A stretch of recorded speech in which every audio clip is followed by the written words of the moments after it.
Boa noite. Boa noite, tudo bom? Tudo em ordem, graças a Deus, tudo ótimo. Que alegria mais uma semana estarmos reunidos. Vânia, minha querida, grande beijo. Gu, meu primo. A gente aguarda só um pouquinho enquanto o povo vai chegando. Claro. Temos aí 1 minuto de live. Hoje a gente vai falar um pouquinho, vocês que estão chegando, a gente vai falar sobre Covid-19. E aí, será que que já foi descoberto uma cura? Será que já podemos falar objetivamente no que está por trás dessa cura da Covid, né? Esse vírus tão devastador que vem trazendo tantas dores, tanto isolamento, tanto desemprego, tanta fome. Então é hora da gente falar um pouquinho sobre isso tudo e trazer um senso, trazer um requisito mais humano, né? Vanessa Carla, minha querida, beijão, saudades. Sejam bem-vindos e bem-vindas a mais uma live. A gente acabou de começar. Vamos só esperando chegar mais algumas pessoas aí para a gente iniciar o nosso bate-papo. Enquanto isso, acolher, né, com alegria o Marcelo. Seja bem-vindo, Marcelo. Muito obrigado, Darlan. Uma alegria muito Sempre, grande estar com vocês mais uma vez. sempre muito bom participarmos das aulas, das catequeses que você nos proporciona cada semana. É uma roda de conversa em que eu me sinto aprendendo muito com você e com o pessoal que entra aí na roda. Lembrando que a gente está nesse processo de diálogo intergeracional, né? Só para deixar claro para o pessoal. Então, a proposta é exatamente essa troca, né? Esse diálogo,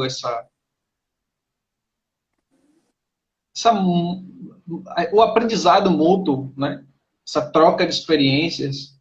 Acho que Marcelo tem aí mais de 50 anos de estrada, então tem muito a contribuir com essas novas gerações. E em tempos em que nós, gerações posteriores à geração de Marcelo, a gente pode contribuir também nesse processo de adaptação a essa nova era, né?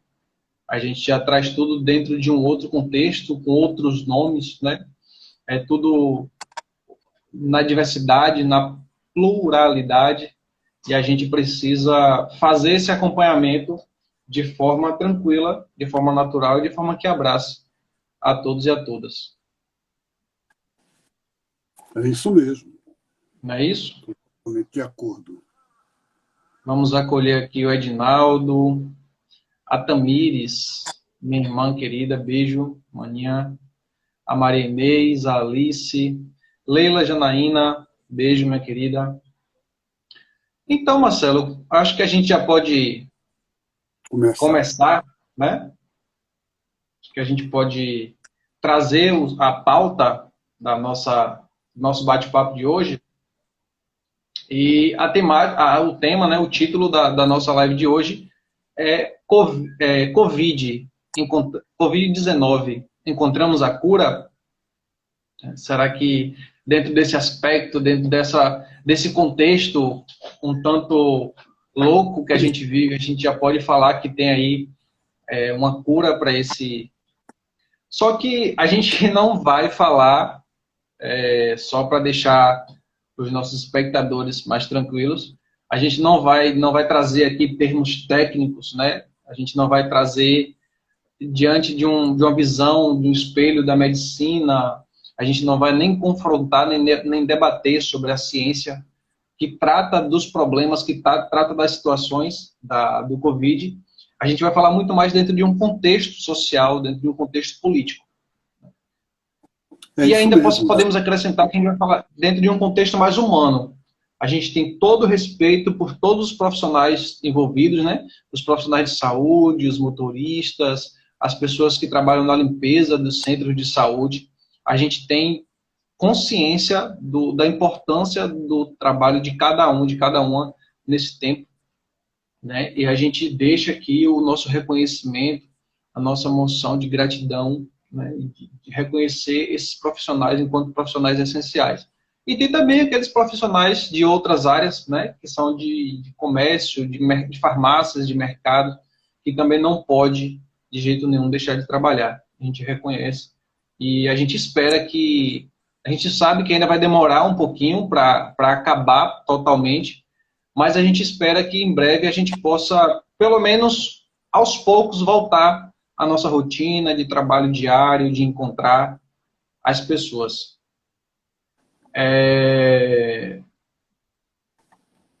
E a gente, enquanto, né, dentro de uma visão humanista, a gente vai avaliar esse processo e vocês vão identificar daqui a pouquinho de que cura a gente está falando.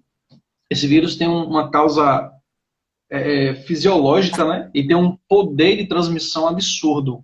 O problema maior dele é como ele pode atingir, como ele pode ser transmitido. Isso é o que mais nos assusta. Isso nos deixa muito vulnerável. E aí, nesse momento, só cabe a gente fazer a nossa parte, né? Ainda que a gente tenha que sair para trabalhar ou para resolver coisas na rua. É muito importante a gente ter consciência e responsabilidade com o que a gente está fazendo. A proposta desse, como eu falei, desse bate-papo de hoje é mostrar esse caminho que vem sendo construído, né, dentro desse processo de cura das ações humanas. A gente também aguarda a resposta do capital, a gente aguarda a resposta do governo.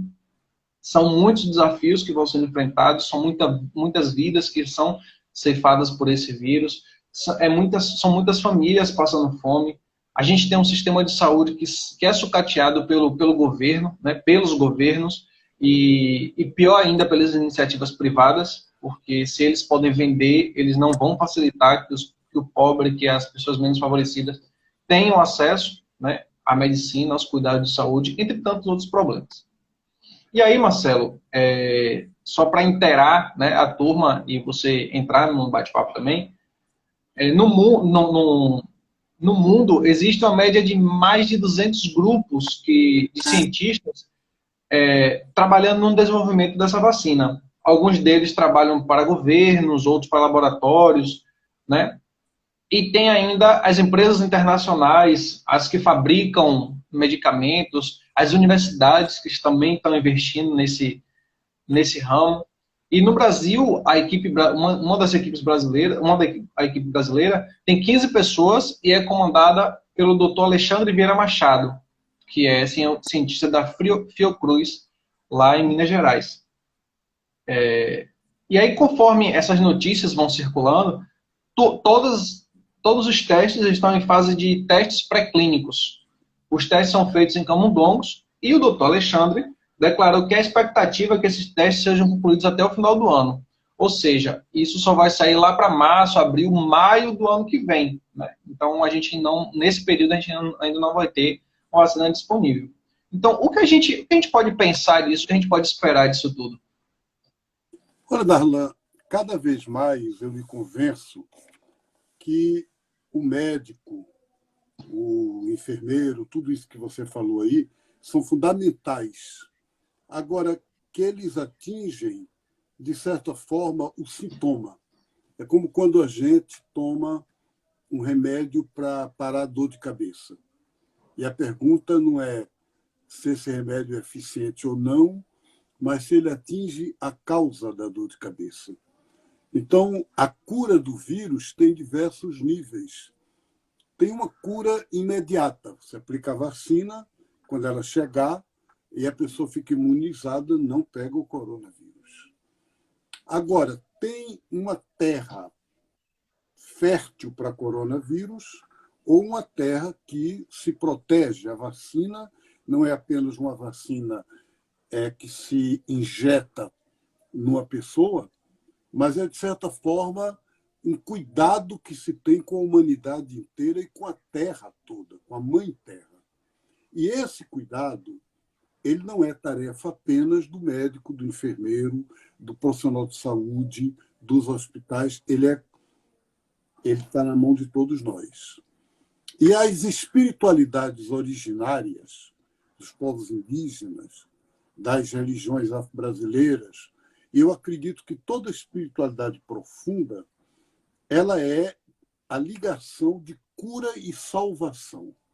Não adianta o cristão colocar as mãos para cima e dizer aleluia, glória a Jesus. E essa salvação vem depois que a pessoa morreu. Quando Jesus, no Evangelho, diz para o Zaqueu, para as pessoas que ele encontra, hoje entrou a salvação nesta casa. É hoje, é aqui e agora. Então, nós todos, Darlan, temos que nos mobilizar para essa saúde feita a partir de outras raízes. As raízes da sociedade atual levaram à doença, ou não levaram? Nós temos, você falou aí, muitas vacinas sendo preparadas. 200 e tantas equipes. 8 vacinas já estão não mais naquela fase do doutor Alexandre, da vacina pré-clínica. Não, já estão na fase clínica. São 8 no mundo. 4 na China, chinesas. E 4 ocidentais, norte-americana e alemã. Qual o problema dessas vacinas? É quanto custa. Quem é que vai ter acesso? Quantas pessoas vão poder receber? Quais países vão poder pagar? Por que as vacinas não estão ainda já difundidas e todo mundo sendo vacinado? Porque a empresa quer garantir primeiro o que ela ganha. Então, portanto, O capital quer primeiro garantir a parte dele, né? Os grandes empresários. De que é que depende a nossa cura?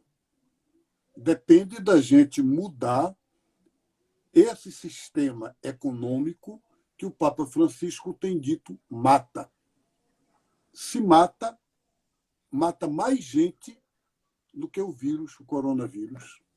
Então, nesse sentido, a cura do coronavírus tem que vir com a cura da Mãe Terra, tem que vir com a cura da humanidade. Não é possível, gente, a gente estar com 30 anos, 40 quase, do vírus da AIDS, né, do HIV, disseminado na humanidade e matando tanta gente, e as empresas dizerem é mais econômico produzir remédio, dar para as pessoas tomarem um coquetel, permanentemente, dependente, não pode parar um mês, não pode parar vários dias, senão o vírus volta. E a gente manter assim, do que fazer uma vacina e curar as pessoas. Quer dizer, eu ganho mais, eu lucro mais com gente doente do que com gente com saúde. Então, eu vou manter gente doente.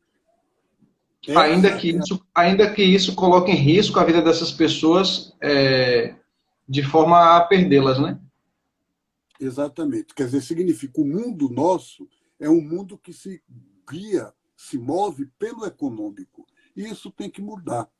E a mudança tem que vir da gente, tem que vir de todos. Não vai ser o governo que vai mudar. É a cabeça da gente que tem que mudar e, a partir daí, a sociedade inteira. Vocês não acham? É uma mudança da humanidade. É uma Marcelo, mudança da humanidade. você consegue aumentar o volume do seu celular só um pouquinho? Eu estou com o iPad, não estou com o celular. Aí eu não sei Ah, como é que eu tento. deve Tá ter ruim? um botãozinho do lado onde você aumenta e diminui o volume. Eu vou tentar, então. Você fala enquanto Sem eu... problemas. Não se preocupe. Se não conseguir também, dá para ouvir, só que está baixo. Está melhor agora? Vamos fazer um teste. Eu acho que é aqui. Pronto. Pode colocar de volta. Melhorou, né? Dá para ouvir. Tá ótimo. Isso. Então, Marcelo, Então, voltando, voltando. eu acho que a ideia do estímulo, do instinto, isso não é nem estímulo, do instinto capital está sempre à frente das vidas, né, das famílias, do bem viver, como a gente vem dizendo tanto dos encontros religiosos, né? E a gente, infelizmente, não sabe ainda qual seria a cura para isso, porque se a gente fala então de uma consciência humana, né? Dentro do capital é possível se ter, dentro do sistema capitalista é possível ter consciência humana, né? É fácil identificar essa consciência humana. Pois é, o problema da consciência humana é que ela se supõe humana, significa que a vida, que o outro, que o bem coletivo é o fundamental, é a base. E no sistema capitalista, a humanidade vira mercadoria. Você vale pelo que você produz, quanto você custa, como força de trabalho e de produção. Agora, na pandemia, nessa quarentena, a elite fica em casa em quarentena. E os trabalhadores, os pobres, têm que correr para o trabalho. Se correr risco, corre, se não correr, não corre, mas eles nem se dão conta disso. Então, há uma consciência introjetada. O grande problema há uma economia capitalista, mas para a economia capitalista funcionar tem que ter uma cultura capitalista. E a cultura está nos ricos e também nos pobres. Está no opressor e também está no oprimido. Então, somos nós que temos que nos educar, que nos reeducar a nós mesmos, para a gente poder mudar. Por exemplo, todas as vezes, todo mundo que fala diz: olha, é pena, é lamentável, mas é assim mesmo, tem que ser assim e acabou. Então, há um dogma. O dogma é isso. O que é um dogma religioso? É algo que não se prova, é algo que não se discute, mas se aceita passivamente. Muito Há bem. um dogma econômico, que é alternativa. Então, Darlan, há 20 anos que começamos o Fórum Social Mundial. E o Fórum Social Mundial tem uma linha, tem um slogan, que é: um outro mundo é possível. Significa uma outra economia é possível, uma outra política é possível, uma outra forma de convivência humana é possível. Então, nós todos, eu e vocês que estamos nessa roda de conversa, tem que assumir isto, tem que aceitar esta dimensão da vida. Um outro mundo é possível. É possível viver de outro modo. Então, é a partir daí que a gente vai encontrar cura para a humanidade. Não só a cura do Covid, a cura de tantos vírus, do desamor, da violência, de tudo que nos mata, de tudo que nos prejudica. Muito bem. Eu queria acrescentar, Marcelo, que quando a gente fala de outro mundo possível, né, é sempre bom fomentar que isso precisa partir de nós, né? Nos movimentos, na pastoral da juventude, outros meios, outros movimentos de juventude que eu faço parte, ou que eu já fiz parte em algum momento, eu digo assim: a gente quer a mudança do mundo, a gente quer transformar a sociedade, mas a gente sempre espera que seja parte do outro, e tem que partir da gente, com pequenos gestos, com pequenas ações, né, com respeito ao outro, com respeito à diversidade, com cuidado com o meio ambiente, né, tratando com mais respeito, cultivando as nossas raízes ancestrais, as nossas raízes históricas. Eu acho que a gente precisa voltar para dar esse passo atrás para a gente conseguir dar outros passos à frente. Exatamente. Muito bom ouvir você dizer isto. Isso que você faz é uma profissão de fé, revela que você é uma pessoa que está dentro desse projeto, né, do Reino de Deus. E acho muito importante que a gente possa chegar às pessoas, a cada uma das pessoas dessa comunidade de amor, de ternura, que estão aqui reunidos conosco, nessa roda de conversa, e a gente possa dizer, olha, levanta, como Jesus dizia aos doentes, levanta e anda. Quer dizer, levanta e vamos para frente, né? Levanta e vamos caminhar. Não perder a esperança, não desanimar, não achar que não tem outro jeito, que tem que ser assim mesmo. Não, não. Tem que, eu acho que, e principalmente a maioria daqui é jovem, e a profecia da juventude é essa profecia de buscar o novo, experimentar e começar por você mesmo, como dizia Gandhi, aquilo que você quer para o mundo. Aquilo que você quer para o mundo, começa por você mesmo. Aí a gente vai... Muito bem. Marcelo, a gente vem já trabalhando nessa temática, né, do Covid nos últimos dias. E aí, no programa Caminhando, no último programa Caminhando, da última quarta-feira, a gente falava que o presidente da África do Sul, ele fez uma proposta à ONU para que a vacina seja um bem da humanidade. Não é isso? Só que isso só virá a ser discutido em setembro. Tratando de uma doença, né, tratando de um vírus, de uma pandemia que está acabando com parte da população mundial, não é nem de um país, de um estado, de uma parte, né? São muitos países que estão atingidos. Como a gente pode refletir sobre isso nesse intuito dessa humanização, dessa conscientização, fazendo um paradoxo, quer seja ou não com o capitalismo? Para a ONU, quem é o presidente da África do Sul?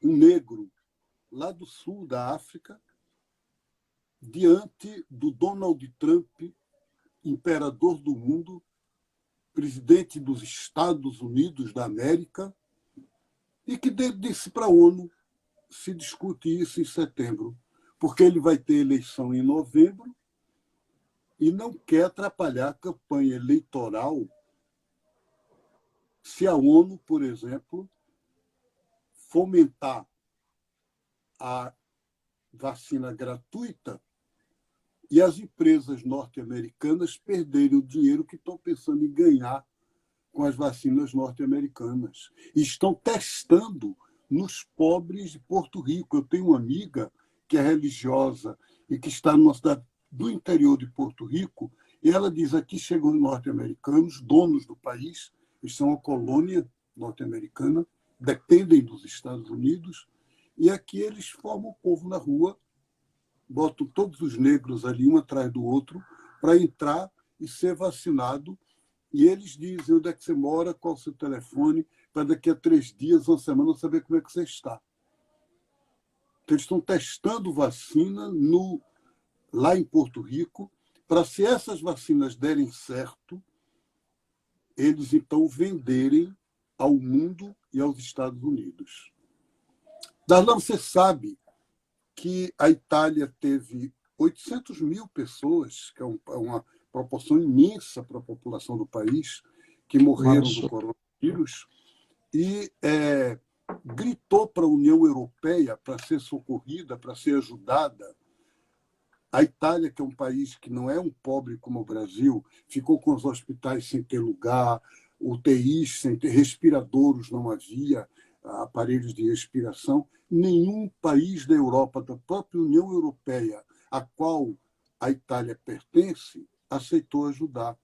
A Espanha, a mesma coisa. Quem foi que ajudou esses países? Cuba, único país do mundo bloqueado pelos Estados Unidos, sem recursos, 60 anos de bloqueio norte-americano.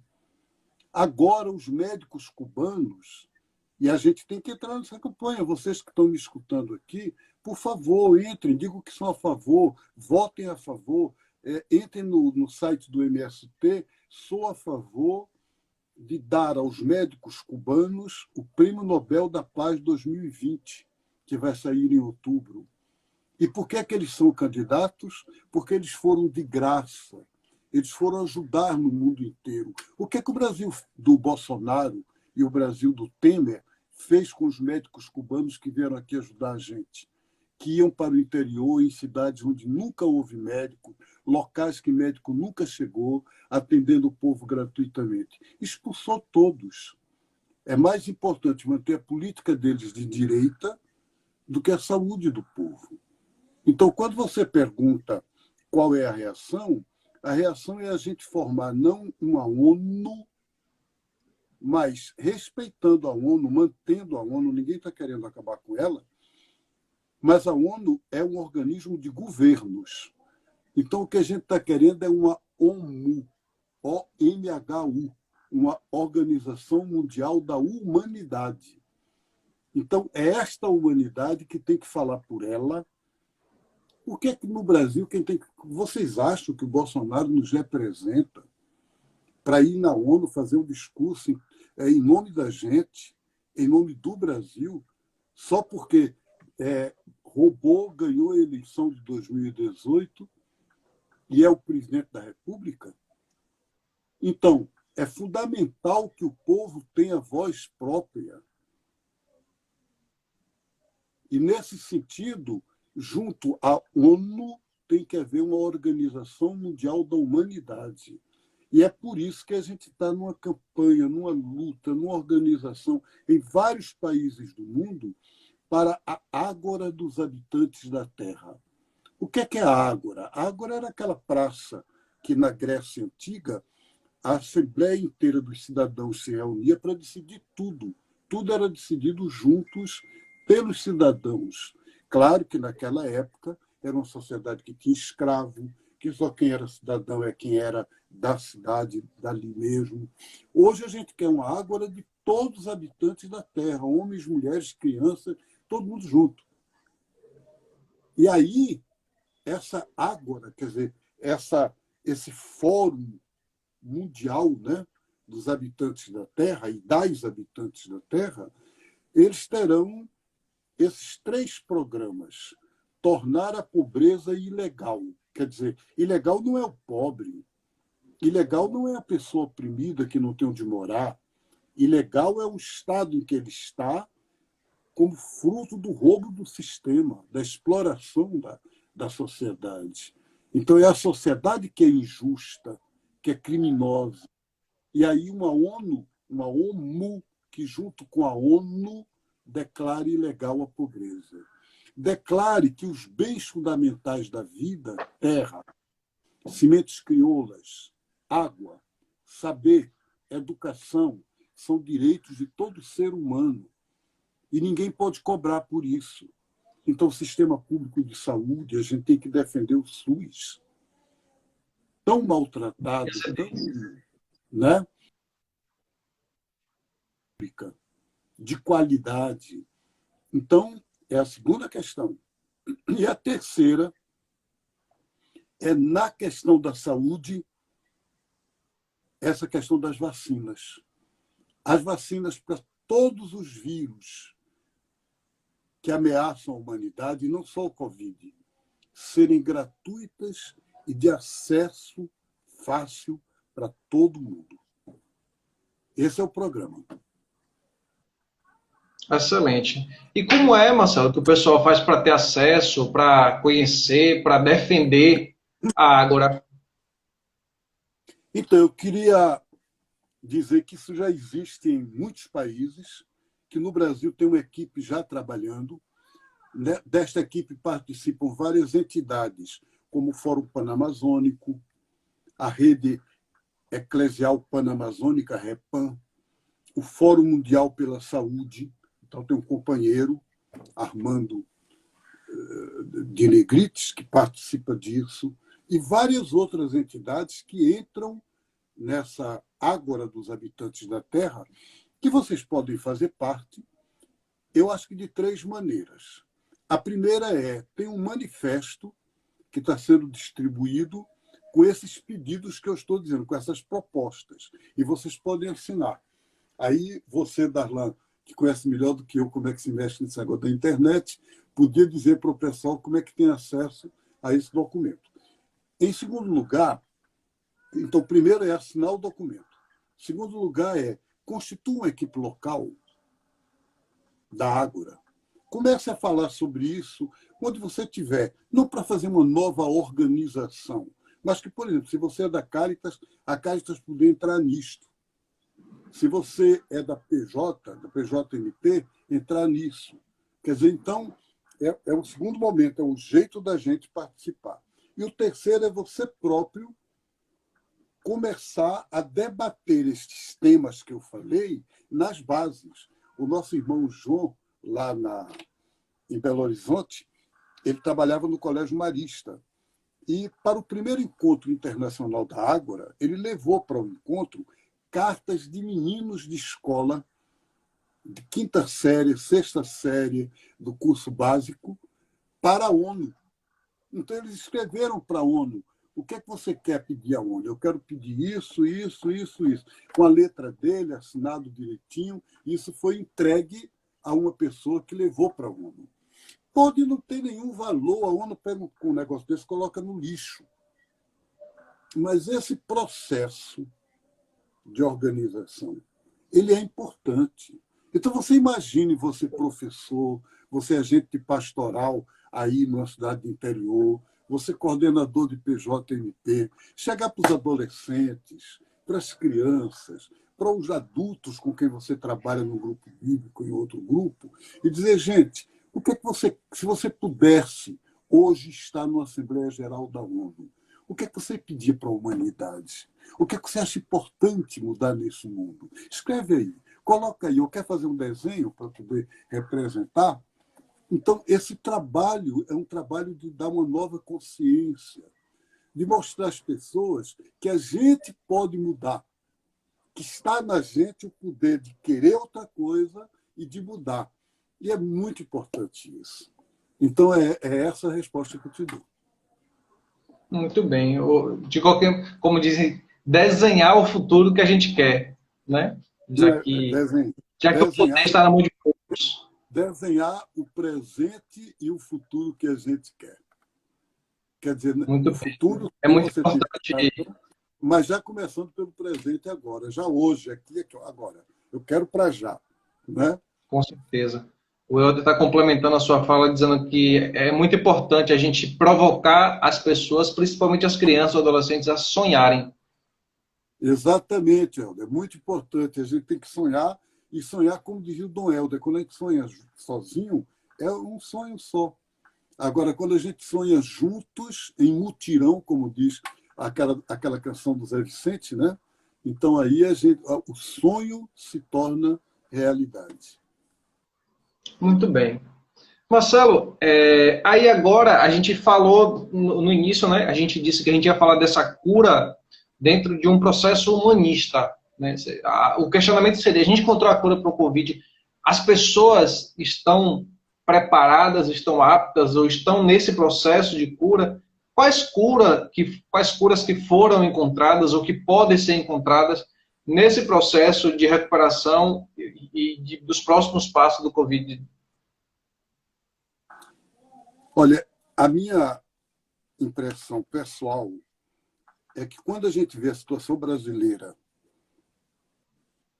eu olho a televisão e vejo que hoje o comércio em São Paulo está funcionando como se nunca tivesse ocorrido nada. Os shoppings estão sendo frequentados como se não houvesse nenhum risco. As pessoas que estão tomando avião, uma ou outra que precisou e me conta, os voos estão cheios. E, entretanto, o número de mortes começa a estacionar, em alguns estados começa a baixar. O que é que significa? Que tem mais gente que foi contaminado, tem muita gente que não sabe e está contaminado, mas está formando anticorpos. O que é o anticorpo? O anticorpo é como não tem a mesma eficiência da vacina, mas a vacina é um anticorpo inoculado em você. O anticorpo é um anticorpo natural, é aquilo que você, pelo próprio fato, por exemplo, eu passo num rio muito poluído e vejo as crianças pobres de barraco brincando, pulando, se misturando com aquela água suja da lama de esgoto. E essas crianças escapam das doenças. Eu, se for me molhar ali, eu tomar ali, no dia seguinte estou morto. Por quê? Porque eu não formei anticorpo para aquilo. E elas estão formando. Eu não estou justificando nem legitimando. É um crime. Deve ser evitado. Mas elas, por uma questão até do milagre da natureza, a natureza é mãe, então elas formam anticorpos. Então a gente está começando a formar anticorpos. Agora, esse anticorpos não nos garante que eu, mesmo tendo o vírus e um anticorpo, eu não passe o vírus para outra pessoa. Então o risco do contágio continua, de modo que vocês têm que tomar muito cuidado. Não pode brincar. Não pode abraçar, não pode beijar, não pode, por enquanto, né? Beijem assim de coração, apertem abraço, mas não façam fisicamente agora, entendeu? E aí a expectativa de cura é que a gente vai poder fortalecer uma resistência no povo, uma resistência na humanidade, que a gente possa... Agora também tem uma outra coisa, ligado a isso, tem a questão dos hábitos alimentares, de higiene, de vida. Então, a questão da água, como é importante, né? Fundamental. E aí, como é que a gente lida com a população que não tem acesso à água potável, que não pode tomar banho diário, que não pode a toda hora lavar as mãos, como quem está numa casa de classe média pode? Então, é muito importante a gente saber que é isso que eu estou falando, não se combate o vírus só com o hospital ou com os remédios imediatos que curam, podem curar os sintomas. Tem que combater as causas. E as causas são sociais, humanas, políticas, econômicas. Então, tem que trabalhar neste nível aí, dentro desse mundo, né? Há uma campanha de autoproteção das comunidades. Os combonianos, os missionários combonianos, o meu grande amigo, padre Dário Bossi, está enfrentando isso no Maranhão, lá nas comunidades que são comunidades atingidas pelas mineradoras, que o trem lá da Vale do Rio Doce passa e corta a comunidade no meio. E ele está trabalhando com o pessoal de se autoproteger. Quer dizer, eu sou responsável por mim e sou responsável pela minha comunidade. Então, e aí se autoproteger significa tomar conta mesmo.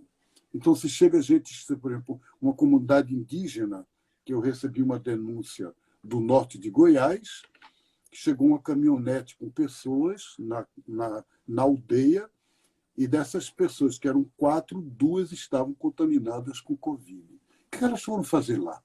Levar o Covid para os índios? Consciente ou inconsciente? Propositalmente ou foi um acidente? Se foi um acidente, não deixa de ser criminoso. É o que se chama de delito culposo. Não é doloso, porque não houve a intenção de provocar o dolo, mas é culposo, culpa.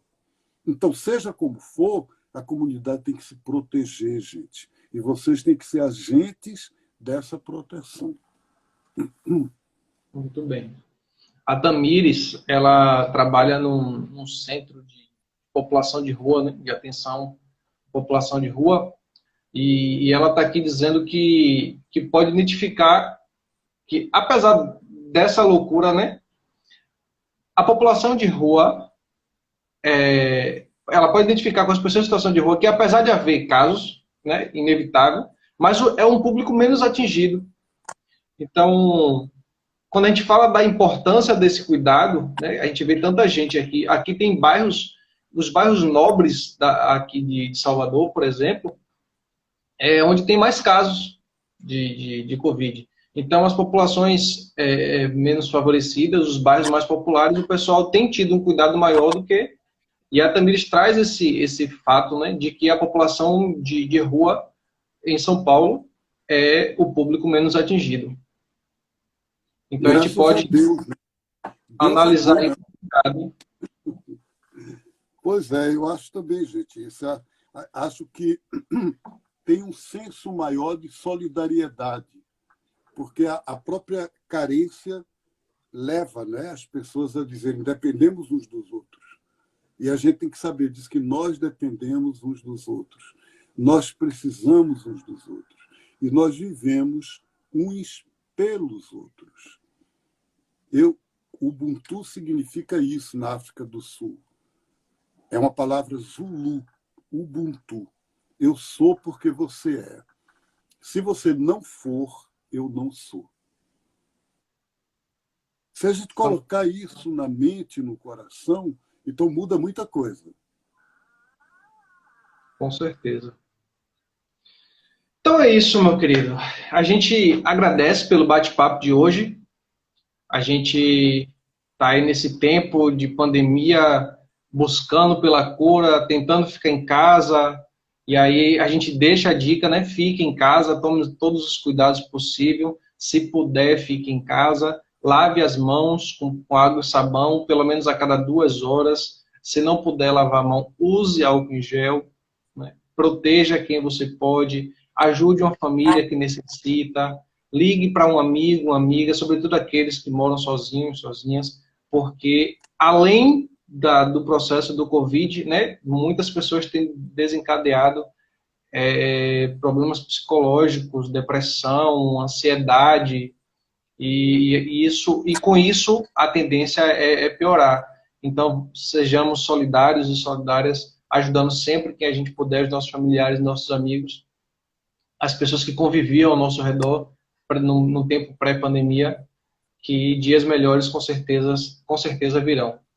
Marcelo, meu querido, pode falar. Eu estava dizendo que eu queria deixar uma palavrinha especial para o pessoal que é cristão, ligado a igrejas, qualquer igreja. A palavra igreja significa assembleia. Portanto, é sinônimo de ágora.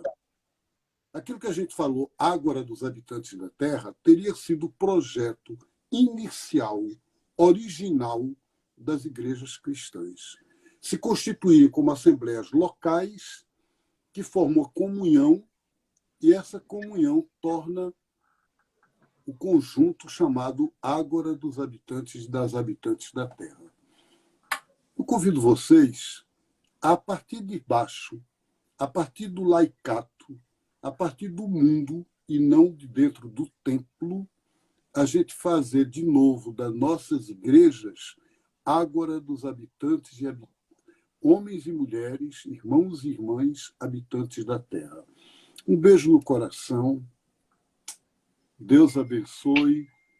Contem comigo. Continuamos juntos. Muito obrigado pelo papo e até a próxima. Beijo no coração seu e de todas as pessoas que nos acompanharam. Até a próxima quinta-feira. Beijo. Até logo, gente. Obrigado a todos e a todas.